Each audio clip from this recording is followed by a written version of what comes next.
Good evening in our Kiev headquarters. This is Hromadske International. We're working for us in this studio, starting the new season, and very happy to see you.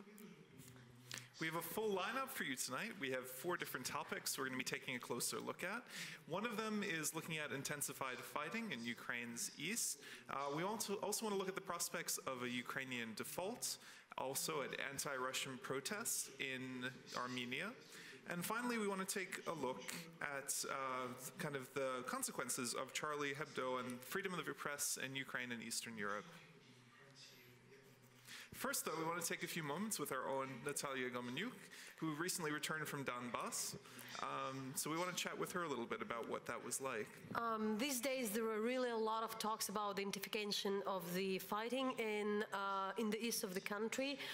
And while you're traveling, while you speaking to the people in the military, just being there, you understand that people don't use the word ceasefire any longer. It's like the ceasefire is over. Do you think it's accurate? I mean, there's a lot of coverage now about the violence in the east and how there's more fighting. Is that how it feels on the ground when you were traveling around?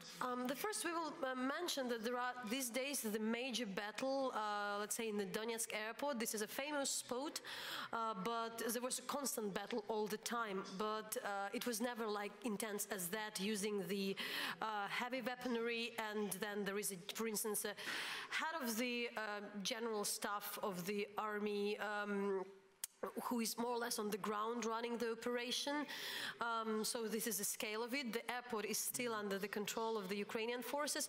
But what is probably most interesting, you can see on the map, we made this map that we managed to travel all along the front line, more or less from the city of Donetsk, from the side which is under Ukrainian control.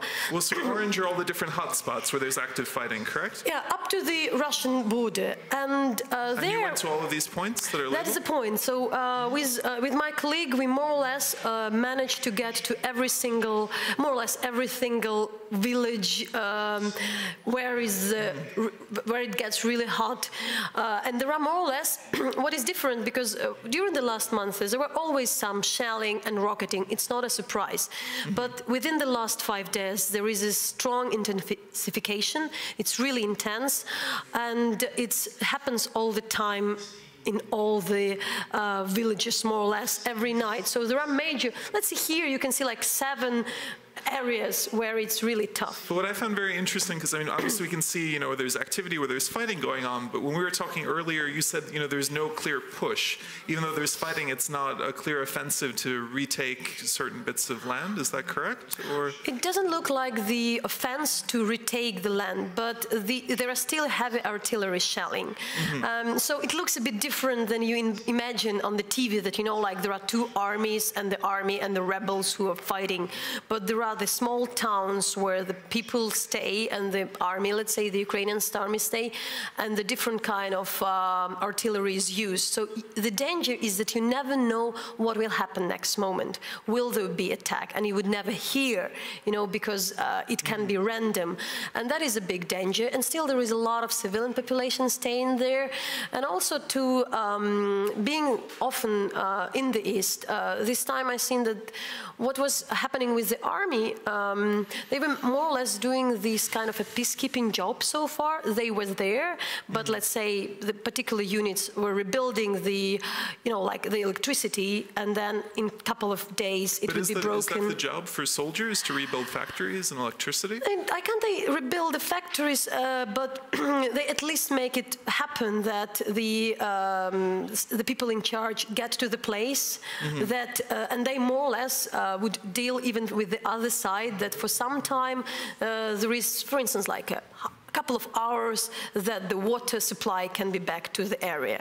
And there are still very, very many people staying. It's not the majority who left, it's a minority who has left. Not that many people have the not that many people, it's very poor condition, but what I also see is that there is a lot of help, not enough, definitely not enough, but a lot of help coming from the volunteers basically to bring food, because the infrastructure is more or less not working in the area, but there is an attempt to do something at least. But it's getting worse with every single day, how it feels, from Donetsk up to the Russian border to all these towns. And there is also a new tactic.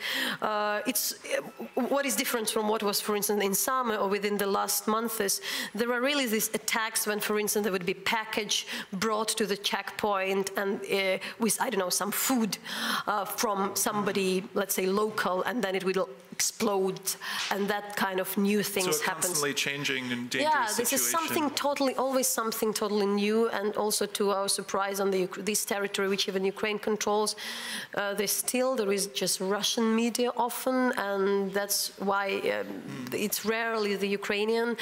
It's about the excess of not the satellites, but the particular like TV towers. So there is a very not clear, and there are the people there who really don't understand what's really happening. I'm talking about the local population.